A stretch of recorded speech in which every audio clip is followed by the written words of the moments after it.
ለማደግ ምን ያስፈልጋል?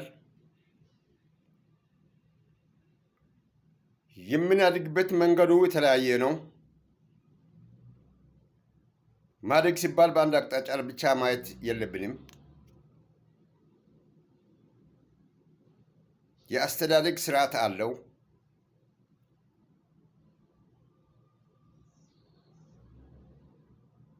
ስናድግ ደግሞ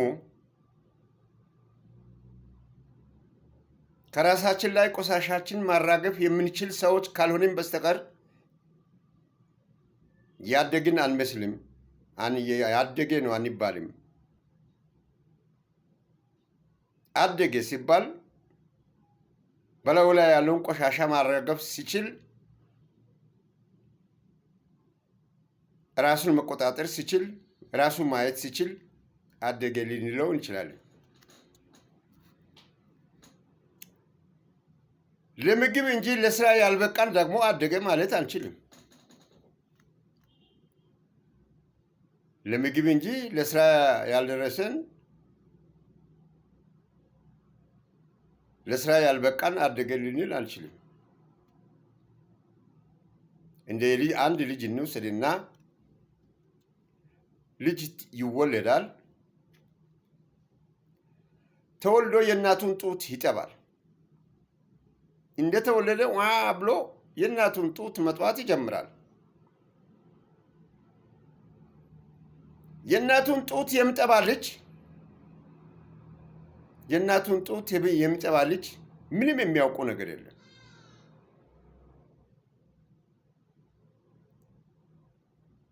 እናቱን ጡት እየጠባ እናቱን ማድከሙን እናቱ ስትደክም የሱ መጥባት ከቀን ወደ ቀን እየጨመረ እሱም ሰውነቱ እያደገ እየሄደ ጡቷን መመጥመጥ ሲጀምር እናት መጎዳቷን ታውቅና ጡጦ ታለማምደዋለች። ሳትወድ በግድ ልትወር ከምትወድቀው ይልቅ ራሷ ከመውደቋ በፊት ጡጦ ታስለምደዋለች። ጡጦ እንደ ጡት ነው የሚጠባው። ያ ልጅ ጡጦን እንደ ጡት ነው የሚጠባው። በጡጦ ውስጥ ወተት፣ አልሚ ምግብ፣ በተለያየ ለሱ የሚበግጀውን አስቀምጣ ከጡቱ የሚያገኛትን ያክል አልሚ ምግብ ትጨምርና ጡጦ ትሰጠዋለች። ይሄ ጡጦ ነው አልጠባም፣ እናተ ጡትሽን ነው የምጠባ ብሎ ለማለት አላደገም፣ አያውቅም። በተኛበት የሰጠውን ጡጦ እየጠባ ይተኛል። ሆዱ ውስጥ የገባው እንዲንቀላፋ ያደርገዋል። እናተ ጡት ነው ጡት አይደለም ጡጦ ነው ብሎ መከራከር አይችልም። አእምሮ የለውም። አላደገም። ጭንቅላቱ ስጋው አይኑ ያያል፣ በአፉ መናገር አይችልም። ጆሮ ይሰማል፣ እግሩ እጁ ይንቀሳቀሳል። አላደገም። ከዚህ እናት ጡጦ ስታለማምደው አንድ ጡጦ ውስጥ ተጨምሮ የተሰጠው መጠን ጨርሶ ሌላ ሲጭኝ ብሎ መጮህ ሲጀምር ይሄ እንግዲህ ከጡጦም አቅም በላይ እያደገ ነው፣ ሆዱ እየሰፋ ነው ይልና እናት ምን ታደርገዋለች? ምግብ ታለማምደዋለች። ወተት መስጠት ትጀምራለች። ጡጦን ትታ ወተቱን በብርጭቆ እየቀዳች መስጠት ትጀምራለች። ወተቱን በብርጭቆ ወይም በሌላ ነገር እሱ መጠጣ በሚችለው አቅም መጠን መሰረት እቃ ምናምን አዘጋጅታ ወተት አልባ መታ ከነቅቤው ትሰጠዋለች። መጠጣት ትጀምራል። አሁን እናቱ ምን ደረጃ እንደመጣች አይረዳም። ጡት ረስቷል። ጡጦም ረስቶ ወተት ከነቅቤዋ ከማለቢያው ገልብጣ ትሰጠዋለች። ይጠጣል። ሰውነቱ ይፋፋል። የዛን ሰዓት እየፋፋ ይመጣል።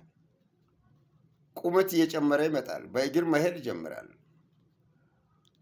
በአራት እጅና እግር እየደኸ ከሚሄደው አልፎ በቆሞ መሄድ ይጀምራል። ወጥቶ መጨፈር ይጀምራል። ከልጆች ጋር መሮጥ ይጀምራል። መነጋገር ይጀምራል። ከብት መጠበቅ ይጀምራል። የተለያየ ነገር እያደረገ ወተት ነው የሚጠጣው። አሁን ጡጦ አይደለም፣ ልብ አድርጉ። ወተት ከነቅቤዋ ነው የሚጠጣው። ከዛ ምግብም ትሰጠዋለች። ምግብ አንዳንድ አልሚ ምግቦችን ለልጄ እያለች ትሰጣለች። አንድ ልጅ ነው ያለው ቤት ውስጥ አባወራ የለም። እያደረገ አባወራ የለም። አባወራውም ከሄደበት በዛው አደጋ ደርሶ ሞቷል። እያደገ ቤተሰብ ውስጥ እያደገ ከእንክብካቤ የበለጠ የተነሳ ሰውነቱ ወፈረ፣ ጎዘፈ፣ ከእድሜው በላይ ቁመቱ ረዘመ። ይህን ወተት ከነቅቤዋ ሲጠጣ የነበረው ምግብ መብላቱን ለምዶ ከሰው ጋር ማውጣት መግባት ሲጀምር እናት እሰይ ትልና ልጅ አደገ ትላለች። ጎረቤት፣ አካባቢ፣ ዘመድ አዝማድ ልጁ አደገችለት ብሎ ያስባሉ። ልጁ ግን አላደገም። የልጁ እድገት ምግብ ነው። ምግብ እንጂ ለስራ አልበቃም። ለምግብ እንጂ ለስራ አልበቃም። ሰውነቱ ፏፏ፣ ወፈረ፣ ተናገ፣ ይናገራል፣ ብዙ ነገር ይሰራል። ስለዚህ አእምሮ አላደገም። ለምግብ እንጂ ለስራ የሚበቃ አእምሮ የለው። የተቸገረው ቤተሰብ አባወራ ቤት ውስጥ ካለመኖሩ የተነሳ የተቸገረው ቤተሰብ በመካከላቸው ምግብን በልቶ ለስራ ምግብ ከመብላት እንጂ ለስራ ያልበቃውን ሰውነቱ መወፈሩን አይቶ ቁመቱ መርዘሙን አይቶ አባወራ ይመድቡታል። አባወራ ካሁን በኋላ ይህን እኛን ቤት ውስጥ እንዲመራ እንዲያስተዳድር ትልቁን ትንሹን የሚያጥፉትን እንዲቀጣ ብሎ የእናት ወገን የአባት ወገን ተሰብስቦ አባወራ ያደርጉታል። ይህ አባወራ ሲያደርጉ እነሱ ያላወቁት ነገር አለ።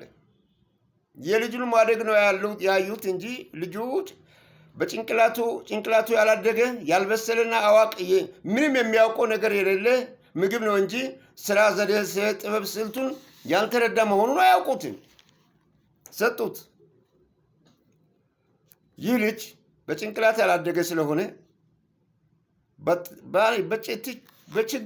በትንሽ ቀናት ውስጥ ቤተሰቡን በጠበጠ፣ ለሁለት ከፈለ።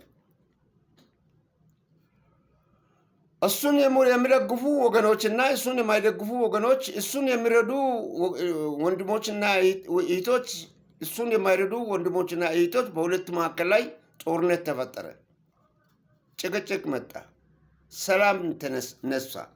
ሰላም ጠፋ። ሁሉም መነዛነን፣ መጨቃጨቅ፣ በሄደበት ሁሉ መጥፋት፣ መውጣት፣ መውረድ፣ መጮህ ስራቸው ሆነ። አካባቢው ይሰበሰብና ምንድነው ይሄ ችግር? ምንድነው እየታየ ያለው በአንቺ ቤት? ልጆች እኮ እንዲሆኑ ተቸገሩ። ሁሉም አቤት ይላሉ። ችግሩ ምንድን ነው? እኛ እንግዲህ እናንተ የምታውቁት ነው። ከልጁ ጋር ያለን የልጁን ሁኔታ አድጓል ብለን ሁላችን ተሰብስበን ቤተሰቡን እንዲመራ አባወራ አድርገናል። ነገር ግን ቤተሰቡ ለሁለት ሊስማሙ አልቻሉም። ለሁለት ተሰንጥቋል። ሊግባቡ አልቻሉም። የሚሻለውን እናንተው እንግዲህ አድርጉ። አሁን ከኔ አቅም በላይ ነው። እኔም ራሴ ቸግሮኛል። የልጄ ሁኔታ እኔንም ቸግሮኛል። እንደምታዩ ጤናማ ነው፣ ምንም ችግር የለው። ግን የሚያደርገው ሁኔታ ለእኔም ግራ የተጋባ ስለሆነ እናንተ መላ ፍጠሩ አለች። በኋላ የተሰበሰበው ቤተሰብ ጉባኤ ልጁንም ሰብስቦ ሁሉንም ሰብስቦ ለሱ ጠቃሚ የመሆን ከጎኑ ሆኖ እሱን በሐሳብ የሚረዳ ያስቀምጡለታል። እንደውም ባሰበት ልጁ አንተን ምን ያገባ? በኔ ቤት ውስጥ በእኛ ቤት ውስጥ እኛ አንተን ከየት መጣ? አንተ ልትኖር ነው መጣው ልትወላን ነው ብሎ እሱንም አባረረ። እንደውም ያባራል። የመጣ ሁሉ ከሱ ጋር የሚቀርብ ጠፋ። ልጁ ጎረመሰ። ልክ ድልብ ቁልባ በሬ ሆነ። ይህ ልጅ ሰው አካሉ የወፈረ መሆኑን በአእምሮ ያልበለጸገ ስለመሆኑ የተረዳ አንድም የለም።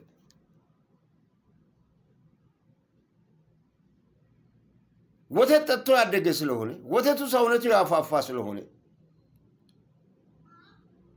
ከእናት ጡት ተነስቶ የእናት ጡት ትቶ ጡጦ ጠብቶ ያደገ ስለሆነ ከጡጦ የሚያገኘው ምግብ ሰውነቱን ያወፈረ ስለሆነ አካሉ የጎዘፈ ነው እንጂ አእምሮ ያልጎዘፈ መሆኑን የተረዱለት አልነበሩም። የመጨረሻ ላይስ ቢቸግራቸው በአንድ ወቅት ሁልጊዜ ወተት መጠጣት ጥሩ ነው፣ ይሄ ልጅ ወተቱ ውስጥ ምን በሽታ ይኖረው ይሆን? ከወተቱ በሽታ ብዙ ጊዜ ወተት ጠጥቶ ያደገ ስለሆነ ከወተቱ በሽታ ይዞታል ብሎ በራሳቸው ተነጋገሩና በሁሉ ነገር አእምሮ ካልበሰለ በአእምሮ ከሌሎች ልጆች ጋር ከሱ እኩያ ከሆኑ ልጆች በላይ ሰውነቱ መጎዘፉንና የሚያደርገውን አይተን የመደብነውን ትንሽ እስቲ እንዲረጋጋ ብለን ሰው ብንመድበውም ከአጠገቡ ሰውንም ሊያኖር ስላልቻለ የምናየው ነገር በጣም ጥሩ ስላይደለ ልጁን ምን እናድርግ ቤት ውስጥ እናስተምረው አሉና ሀሳባቸውን በአንድ ጠቅልሎ የሁሉ ኃላፊ ከነበረው ለሁሉ ኃላፊነት ተሰጥቶት ከነበረው አንስቶት ቤት ውስጥ ለሚደረግ ለሚፈጽም ለሚሰራ ይህን ለሚሲቀቀል ወተት ተደቦ ሲመጣ የተለያየ ነገር ያው ወተቱን የለመደ ስለሆነ በወተቱ ራሱ እየጠጣ ከዚህ አይነት ድርጊቱ እንዲመለስ ብሎ ወተት እየጠጣ እንዲኖር አደረጉት። ይሄን እንግዲህ ወተት እየጠጣ የሚኖር ሰው በአንድ ወቅት ወተት ውስጥ በሽታ መኖሩን ሌሎችም የተረዱ በመሆናቸው ከጡት ወደ ጡጦ ከጡጦ ወደ ወተት ከወተት አልሚ ምግብ ብሎ ሰውነቱ የፋፋ መሆኑን የተረዱ ሰዎች በዛ ዘዴ ከቤተሰቡ ላይ ከአባወራነቱ አገለሉት ይባላል። ነገር ግን የዚህን ሁኔታ ለማደግ የሚያስፈልግ ነገር ምንድን ነው? እንዴት አድርጎ ነው ማደግ ሰው ልጅ የሚችለው?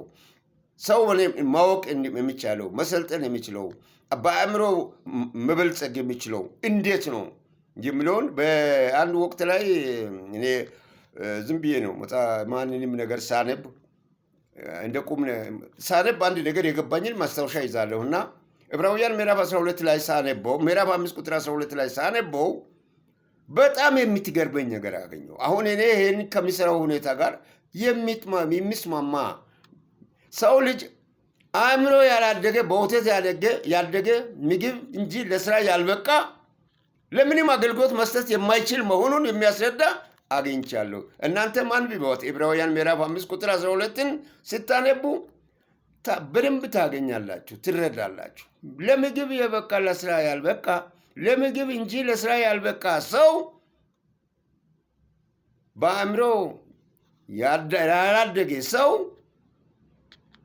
በአእምሮ ያልበለጸገ ሰው በአካል በልጽጎ በአካል አድጎ በፍጹም ምንም አይነት ራሱን መምራት ራሱን በራሱ ላይ ያለው አቧራ ማራገፍ የማይችል ሰው የሚያራግፍለት ነው የሚሆነው። በራሱ ላይ ያለው አቧራ ማራገፍ የማይችል በራሱ ላይ ያለው ቆሻሻ ማንሳት የማይችል ሰው የሚያነሳለት ሆኖ ነው። ያንን ደግሞ የሰውን በሰው አይን ውስጥ ያለውን ጉዱፍ ማውጣት ይችላል ብሎ መመደብ አስቸጋሪ ነው። ስለዚህ አንድ ወቅት ወተት በመጠጣት ብቻ ሳይሆን ማድረግ ያለበት ልጁ እናት ወተት በምትሰጥበት ጊዜ ወተቱን መጠጣት ከነው ቅቤዋ ነው። እናቷ ሰጥታ ወተቱን እናት ስትሰጥ ከነማለቢያው ስትሰጥ አንስቶ የሚጠጣ መሆኑን ትቶ እናት አሁን ከወተቱ ውስጥ ቅቤውን አውጥታ ቅቤውን መጠቀም መቻል ነበረባት። ከወተት ቅቤን አውጥታ መጠቀም መቻል ነበረባት። ቅቤው ከወጣ በኋላ ወተቱን ብትሰጠው ሁለት ጉዳት አይሆንባትም። እንዲደርስልኝ ብላ ነው ቅቤውንም ወተቱንም አንድ ላይ ስታግተው ነበረው። ደርሶ ምንም አልጠቀመም። ስለዚህ እናት ቅቤውን ከወተቱ ለይታ አውጥታ እየተጠቀመች ራሷንም እየጠቀመች ለልጁም እድገት መሆን የሚገባውን ጥበብ ስልት አልተጠቀመችም። እናትም ልጅም አንድ ሆኑ። ስለዚህ ልጁ እናትን ጡት ጠብቶ እናት ስትደክም ይሄ ልጅ መጥምጦ ገደለኝ ብላ ነው ጡጦ የምታለማምደው። ያለማመደችው ጡጦ ያለማመደችው መጥምጦ እሱ ሊገላት ልትወርቅ ስትደርስ ነው ወደ ጡጦ ዞራ ጡጦ ይዛው ጡጦን መጥምጥ ብላ ወደ ጡጦ የዞረችው። እናት ከሞተች ወተት ይጠፋል፣ ጡጦም ይጠፋል። ላሟም ደግሞ ስትሞት ወተትም ይጠፋል፣ ቅቤውም ይጠፋል። እናትም በልጇ መምጠጥ ደክማ ልትሞት ስትደርስ ነው ጡጦ ያለማመደችው። ስለዚህ እናት ተመጥምጣ ከምትሞት በፊት ዘዴ መፍጠር ያስፈልጋል። እናት ደርቃ አደጋ ላይ ከመውደቋ በፊት ጥበብ ሊኖራት ይገባል፣ ስልት ሊኖራት ይገባል። ያን ስልት ተጠቅማ ነው ከጡት ወደ ጡጦ ከጡጦ ወደ ወተት ከነቅበዋ እየጋተች ያሳደገችው። ከዛ በኋላ እናት እንደው ፍጹም ቤተሰቡን በጥብጦ ሰላምን ነስቶ አገር በጥብጦ አገር ይላሉ ቤተሰቡን በጥብጦ ያለበት ሁኔታው አስቸጋሪ በመሆኑ ጎረቤት ዘመድ ወዳጅ ተሰብስቦ ቢመክሩትም ለወዳጅ ለዘመድ ሁሉም የማይመች በመሆኑ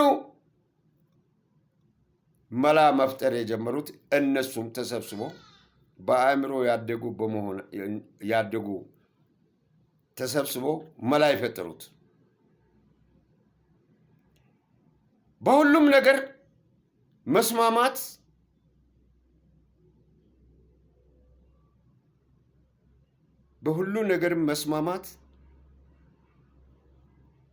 ደካማነትን በሁሉም ነገር በሚያደርገው ሁሉ እሺ ብሎ መስማማት በጣም አደጋ ነው። ከጠመንጃ አፍ እንደምትወጣ ጥይት ባሩድ የሚገል ነገር ነው። በሁሉም ነገር መስማማት። እምቢ ማለት ማወቅ መልመድ አለበት። እምቢ ካላለ ልጁ ጡቱን እሷ መጥምጣ ስትገል ለመሞት ስትደርስ ዘዴዋን ፈጥራ እንደገና ጡጦ እንዳለማመደችው እንዲሁ ከዛም አልፎ ወተት ከነቅበዋ እየሰጠች እንዳሳደገችው እሱ በሚለው ሁኔታ ላይ እሱ ጡቱን መጥምጦ በእግሩ እርሻ እያረሰ መጥቶ ጡት ስጭኝ በሚል እምቢ ማለት ባትለምድ ትሞታለች። ስለዚህ እንደ ጥይት ገዳይ ነው ሁሉም ነገር መስማማት። በሁሉ ነገር ተስማምቶ ኦኬ ማለት እንደ ጥይት ባሩድ የሚገል አይነት ነገር ነው። ይገልሃል። መሞት አያስፈልግም። ለሁሉ ተንበርካኪ መሆን አያስፈልግም። ሁሉን እሺ ማለት በሁሉ መስማማት እጅግ ነውር ነገር ነው።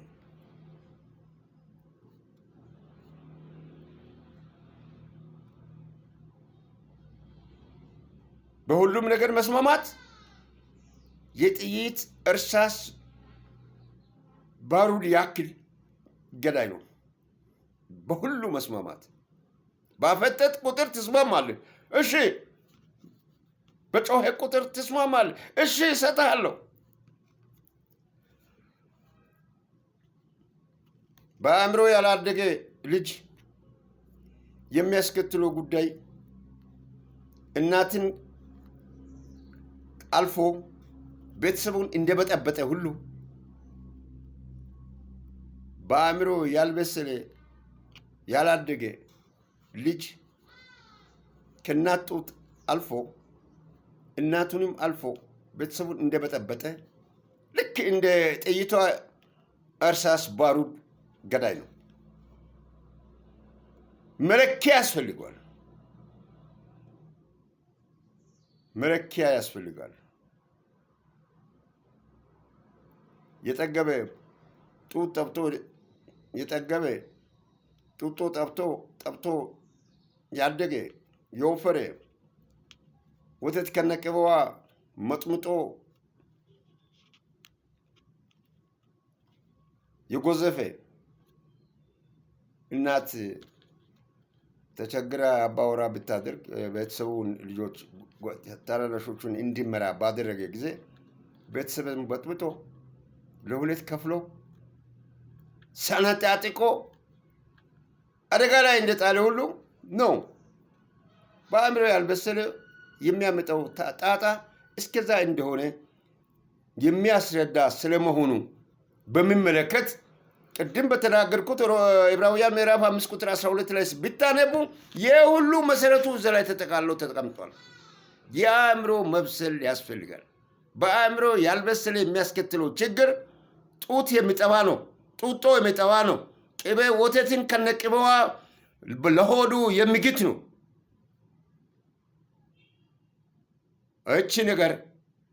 ይህችን ነገር በመሰረታዊ ቁም ነገር አድርጋችሁ